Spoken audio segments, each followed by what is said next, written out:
kitab Perjanjian Lama, yaitu kitab Ester.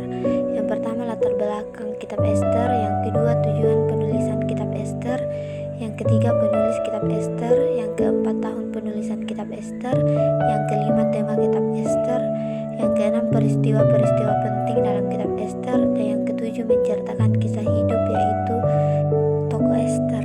Kitab Ester ditulis pada masa bangsa Israel hidup dalam pembuangan di kerajaan Persia di bawah pemerintahan Raja Ahasverus. Kitab ini menunjukkan bagaimana Allah tetap bekerja melindungi umatnya walaupun namanya tidak disebutkan secara langsung dalam kitab ini. Yang kedua, tujuan penulisan untuk menunjukkan penyertaan Allah yang tersembunyi dalam menjaga bangsa Israel dari pemusnahan, serta menjelaskan asal mula perayaan Purim sebagai peringatan akan kebebasan itu. Yang ketiga, penulis kitab.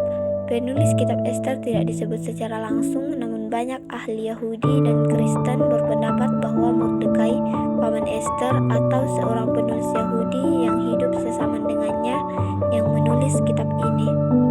Yang keempat, tahun penulisan sekitar 465 sampai 435 sebelum Masehi pada masa pemerintahan Raja Ahasverus dari Persia.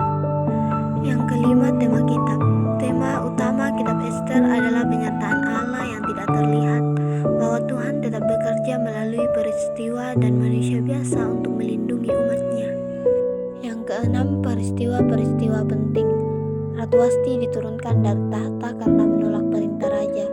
Ester, gadis Yahudi, dipilih menjadi ratu Persia. Haman berencana membinasakan semua orang Yahudi. Mordekai dan Ester berpuasa serta berdoa, lalu Ester berani menghadap raja. Haman digantung di tiang yang ia sediakan untuk Mordekai. Bangsa Yahudi diselamatkan dan merayakan kemenangan dengan pesta Purim. Yang ketujuh, saya akan menceritakan kisah hidup tokoh Ester. Ester adalah seorang gadis Yahudi yang hidup di tanah pembuangan Persia, jauh dari tanah airnya Israel. Sejak kecil ia diasuh oleh pamannya Mordekai karena kedua orang tuanya telah meninggal. Pada masa itu Raja Persia Ahasverus sedang mencari ratu baru karena Ratu Wasti diturunkan dari tahta karena menolak perintah raja. Dari banyaknya wanita, akhirnya Ester dipilih sebagai ratu tanpa raja tahu bahwa dia adalah seorang Yahudi.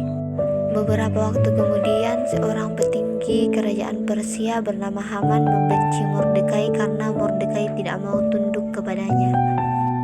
Haman akhirnya menyusun rencana jahat untuk membinasakan seluruh orang Yahudi di kerajaan Persia. Ketika Mordekai mendengar kabar itu, ia menyuruh Ester untuk menghadap kepada raja. Walaupun menghadap kepada raja tanpa dipanggil dapat dijatuhi hukuman mati.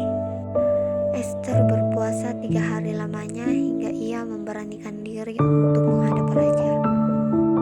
Raja menerima Ester dan menyodorkan tongkat emas kepadanya.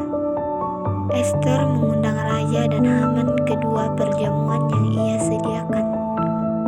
Barulah pada jamuan kedua Ester